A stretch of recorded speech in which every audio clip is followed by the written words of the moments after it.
Alors j'arrive maintenant à un point important qui justifie quelques explications. Qui sont les successeurs de Péladan? Alors là encore, la conviction unanime est que les successeurs de Péladan sont les mouvements Rose-Croix des années 20 et 30, regroupés autour d'une association aussi mystérieuse qu'importante qui s'appelle la Fudotie. Des auteurs importants, voire très importants dans le monde ésotérique et initiatique, ont écrit sur la Fudotie. Et je dois dire que, tout en respectant ce qui a été fait, je suis en désaccord complet. La Fudotie a pour impérator pour l'Europe Émile d'Antine sous le nom de Sar Hieronymus. Sar comme Péladan, Sar, Péladan, Sar, Hieronymus. D'Antine a écrit sur Péladan La vie et les secrets du Sar Joséphin Péladan. Vous avez le docteur Berthollet en Suisse qui a écrit 4 ouvrages massifs sur la philosophie, les secrets du Sar Péladan.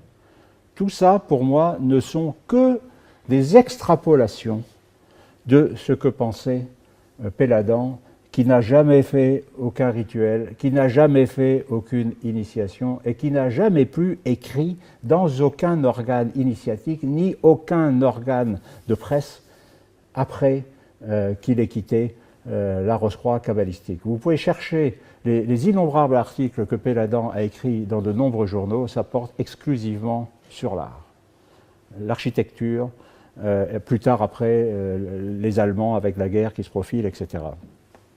Pour rester une seconde sur ce point qui est important à mon avis, dans la Fudotie, vous avez, certains seront en désaccord avec moi, mais le plus grand mouvement Rose-Croix au monde qui s'appelle la Morque. C'est donc l'ordre ancien et mystique de la Rose-Croix qui est présent aux États-Unis, qui est présent en Europe. Et donc le refondateur de la Morque dans l'ère moderne est un certain Spencer Lewis. Le docteur Spencer Lewis écrit un livre qui est toujours republié, sur l'histoire des Rose-Croix. Et quand il arrive à la période fin de siècle, il passe d'ailleurs très rapidement là-dessus, il rattache les Rose-Croix aux Égyptiens, aux Templiers, mais sur la période fin de siècle, il est très elliptique, et il dit, au fond, il y avait 2 mouvements qui se prétendaient Rose-Croix. Il dit, il y avait un mouvement kabbalistique, mais c'était des kabbalistiques, donc ce n'était pas des Rose-Croix. Et il dit, il y avait une Rose-Croix catholique, mais c'était pour les catholiques, donc ce n'était pas une Rose-Croix. Donc, c'est un signe de plus que ça n'était pas. Alors, qui sont les successeurs de Péladan?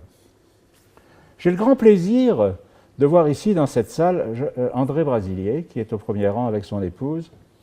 Et André Brasilier est le fils de Jacques Brasilier. Et Jacques Brasilier est un des 2 vrais et grands successeurs de Péladan avec Jean d'Elville.